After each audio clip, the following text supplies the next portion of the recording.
อันนี้ล่ะคุณพ่อแม่เขาฟังอีกก่อนพี่น้องมาขอเก้านั้นตอนไปขอบรรยายเป็นก่อนสิลงลายม่วนสัตตาอยู่ในดาวก็คือกันนั้นโดยดังอานิจังวัฏสังขารามันบ่ตั้งเที่ยงมันพันปีนดอกเปลี่ยนแปลงการเวลามากันแกล้งทางอายุสังขารเด้โนข้องทัดขันนั่นหึงสิคอยปงโลกหลงเลวเปรียบเสมือนดวงแก้วแววมณีอัลลัมปงสังขารเด้อแม่ป่าสิไก่แล้วคู่สุคนปู่พ่อใหญ่พระราชปริยัติยากรบารมีมากล้นให้โอวาทดอกทางธรรมแกคุณโยมทั้งสามให้เบิ่งแยงทันกันอย่าได้เผลอทำชั่วอกุศลนั้นต่างคุณแม่น้อยวงลาโพคุณแม่ตือสายสุตาคุณแม่แดงอีพรมดูแลบางอย่างเกินในกุฏิฟังหวยแล้วก็เอิญตอนคำดอกน้ำแรงแสงตะเว้นท่วมศิลปขอบอัดสะดงคอยหาท่านมาปี56มันเหลือหน่อยทั้งสุขท่วมสิลนนั่นคือสังขารคนธรรมชาติแต่งปันถึงแล้วพอสิลาเดโนโอวาททำเด้อแม่ป้าเพื่อนเอิ้นว่าภาษาเฮาน้อยเอ้ยเบิ่งกุฏิสารทะจังแม่นงามคันเอาเทองค์ต่อไปดอกเด้อแม่บารมีเพิ่นล้นมหาชอบคือความหวังเก่งก็คนผู้สืบไปเป็นคนใดสืบต่อเงินทองไหลบ่น้อยคนกำลังนั่นมาโฮมไม่น้อย80 ปีก็สิมีคนมาหม้อเป็นดอกเข็นเจ้ามาหาเฮาคนนี้เป็นคนดีโลกได้สาสร้างศาลาสิเรียบร้อยเหลืองเหลื่อมสีหุ่งโยมเอ้ยคนที่อยู่ไฟเบื้องคล้องอยู่ดอกสังขารบ่ทันนานคงประจักษ์ให้เบิ่งเด้อดอกสมเจ้าเฮานี่สังขารเท่าทั้งกายกะมงถ้าสิเด้อแม่สุนแต่ใจเจ้าดังพระจันทร์คุณแม่ตือว่านั้นเข้าไปกราบสุนทนาสายสุตานำสกุลผู้สองดอกร้องหน่อยลมใบไม้เดินดันความสัมพันธ์ย้อนฮั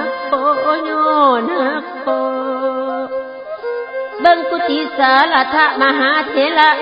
คือจะงามกะดอโนตือเอ่ยว่าพองกัน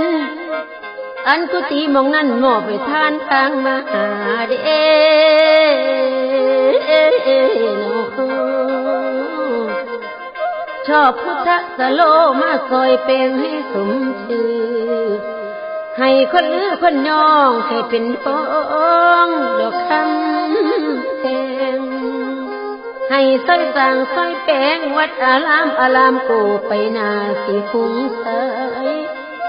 อายุเฮานี่ก็ได้บ่สู้ต่อขอจบเด้โน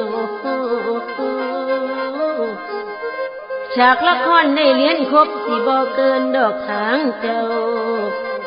องค์พุทธเล่าเขานิพพานัง80 พันเคยทำบุญสุนทานบ่มีเกินพอเจ้าโคดมเงาศาสดาถ้าบังหน้าแม่ป้าสิแก่งกว่าคนที่สองสิลื่นเกินทางเฮาผู้ของคันเดียวนี้บุญเพิ่นมีคันหลายแท้สิเกินเฮาทั้ง3 สัวเกินซ้ำที่อีพอเบาหลวงตาเท่าเดียเก่าจ้า คุณแม่แดงนั่นนะหลวงพ่อใหญ่ให้ฟังเอาโอว่าทำของเฮาขั้นต่อไปบ่มีแล้วให้มันแวววาวเหลื่อมคือองค์ยังดอกนาวอยู่ให้พากันต่อสู่เมืองบ้านอย่ามุนมอง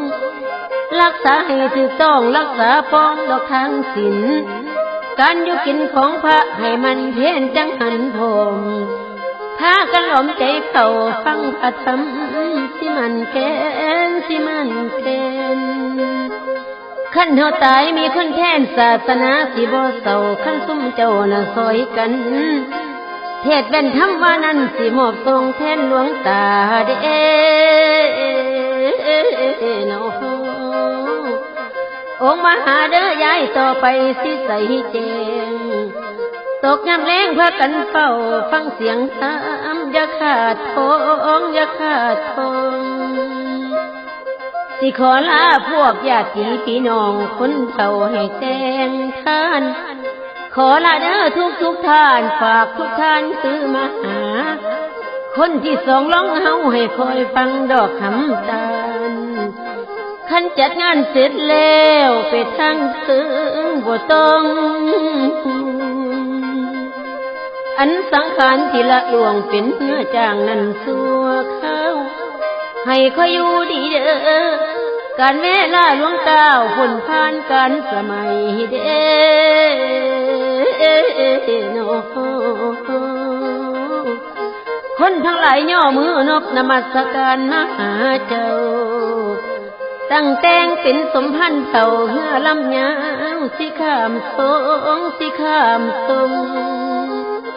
ในวัฏสงสารขันไผบ่อยากคงพากันเข้านั่นวัดว่า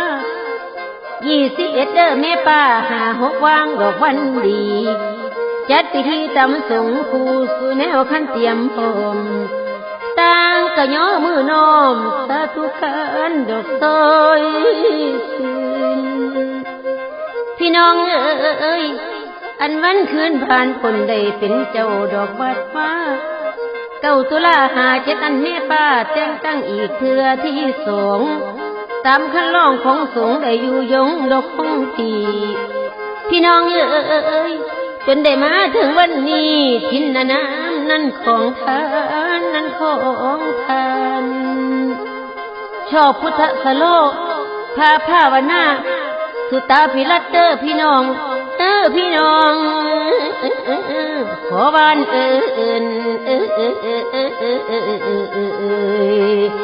ให้เบิ่งแยงแสงธรรม